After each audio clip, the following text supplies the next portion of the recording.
Husqvarna has a long history that is rich in tradition, starting with the very first Husqvarna factory, established in 1689.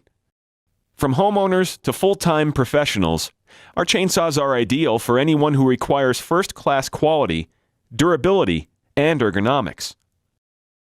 Take a minute to familiarize yourself with the basic components of the Husqvarna chainsaw. They are the cylinder cover, the starter handle,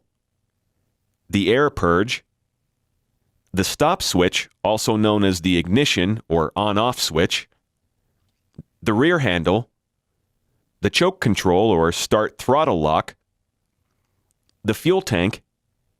the chain oil tank, the throttle lockout, the decompression valve, the front handguard, the bar and chain, the bumper spike,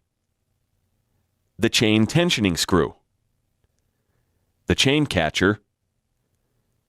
the oil pump adjustment screw, the clutch cover, the throttle control, the combination spanner,